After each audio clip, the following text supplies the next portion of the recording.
శ్రీ గురుభ్యో నమ. శ్రీ శంకర భగవత్పాద విరచిత శివానందలహరి 58వ శ్లోకము. అజ్ఞానము అనే తెరను తొలగించి తన కన్నుల ఎదుట సాక్షాత్కరింపుమని శంకరులు ఈశ్వరుని వేడుకుంటున్నారు.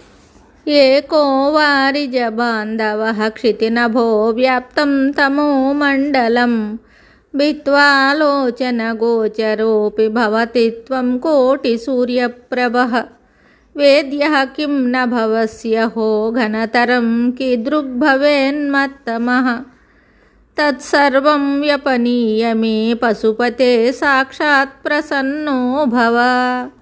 ఈ శ్లోకమునకు భావము: హే పశుపతి శివ, సూర్యుడు ఒక్కడే అయినను భూమ్యాకాశములను ఆవరించిన గాఢాంధకారాన్ని భేదించి జనుల కంటికి కూడా కనబడుతున్నాడు. నీవు కోటి సూర్యుల కాంతి గలవాడవు. మాకు ఎందువల్ల నీవు కనపడడం లేదు? ఇది చాలా ఆశ్చర్యంగా ఉంది. మరి నాలోని అజ్ఞానము అనే చీకటి ఎంత గాఢంగా ఉందో కదా. ఆ అజ్ఞానాంధకారమునంతటినీ తొలగించి నీవు నాకు సాక్షాత్కరించి ప్రసన్నుడవు కమ్ము. సూర్యుడు ఒక్కడే అయినా భూమి ఆకాశ పరివ్యాప్తమైన చీకటిని ఛేదించి జనుల కంటికి కనబడుతున్నాడు. ఈశ్వరుడు కోటి సూర్యులతో సమానమైన కాంతి గలవాడు. అటువంటి శివుడు నాకు కనపడకపోవడం ఆశ్చర్యంగా ఉంది. బహుశా నా అజ్ఞానాంధకారము దట్టంగా ఆవరించి ఉంది కాబోలు. అయినా దాన్ని పోగొట్టి నా కన్నుల ఎదుట సాక్షాత్కరించి ప్రసన్నుడు కమ్మని శివుని శంకరులు ప్రార్థిస్తున్నారు. శంకరులు ఈశ్వరుని తన ఎదుట సాక్షాత్కరింపుమని కోరుతూ ఇలా వేడుకున్నారు. ఓ ఈశ్వర, నీవు పశుపతివి, మేమంతా పశువులం. మా వంటి పశువులు అజ్ఞానమనే చీకటిలో పడి కళ్ళు కనిపించని స్థితిలో ఉండగా ఆ చీకటిని పారద్రోలి పాలించవలసిన మహాప్రభుడవు నీవు. ఆకాశంలో ఉండే సూర్యుడు పద్మాలకు బంధువు. ఆయన తనకు కోట్ల యోజనాల దూరంలో ఉన్న పద్మాలను తన కిరణకాంతితో వికసింపజేస్తున్నాడు. అతడు ఒక్కడే ఈ భూమండలంలోని పద్మాలనన్నింటినీ వికసింపజేస్తున్నాడు. ఈశ్వర, నీవు కోటి సూర్యుల కాంతి గలవాడవు. నీ తేజస్సు ముందు కోటి సూర్యులు అయినా వెలవెలపోతారు. సూర్యుడు ఒక్కడు తన తేజస్సుతో నింగికి నేలకు మధ్య ఉన్న చీకట్లను తుత్తునీలుగా చేస్తున్నాడు. నీవు నాకు కనపడడం లేదు. ఆశ్చర్యంగా ఉంది. నా హృదయంలోని చీకటి బహుశా బాగా గాఢంగా ఉండి ఉంటుంది. నాలోని అజ్ఞానాంధకారాన్ని తొలగించటం నీ వల్ల కాదనుకుంటున్నావేమో. నీ దయ లేకపోవడం మాత్రం నా దురదృష్టం. నీవు నా యందు దయ ఉంచి నాకు సాక్షాత్కరించు.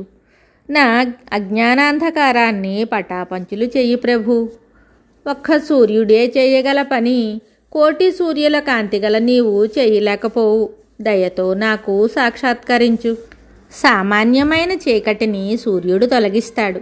మన హృదయాలలోని పెద్ద చీకటిని జ్ఞానసూర్యుడు అయిన భగవంతుడే పోగొట్టగలడు.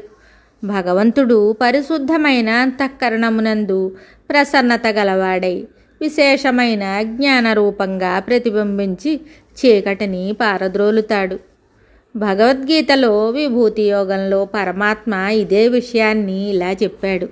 తేషామేవానుకంపార్థం అహమజ్ఞానజం తమః నాశయామ్యాత్మభావస్థః జ్ఞానదీపేన భాస్వత. ఓ అర్జున, వారి అంతఃకరణములయందు ఉన్న నేను వారిని అనుగ్రహించటానికి తేజోమయమైన తత్వజ్ఞాన రూపమైన జ్యోతిని వెలిగించి వారి అజ్ఞానాంధకారాన్ని పోగొడతాను.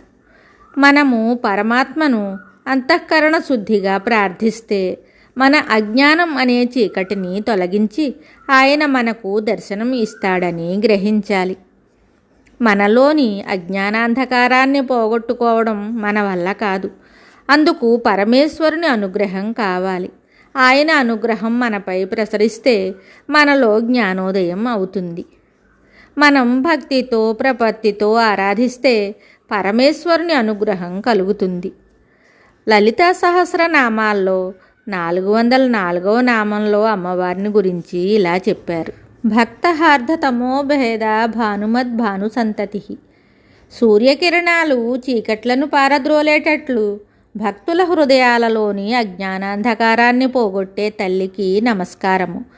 అలాగే సౌందర్యలహరిలో అమ్మవారిని గురించి శంకర్లు ఇలా చెప్పారు: అవిద్యానామంతస్తిమిరమిహిరద్వీప నగరి అని. అజ్ఞానం అనే అంధకారంలో ఉన్నవారి హృదయాలలోని చీకటికి సూర్యోదయం వంటిది అమ్మవారి పాదధూళి. పై వాక్యాలను బట్టి భగవంతుని అనుగ్రహం వల్లనే భక్తుల అజ్ఞానాంధకారం తొలగుతుందని తెలుస్తోంది. మరి ఒక శ్లోకంతో మళ్ళీ కలుద్దాం. శుభం.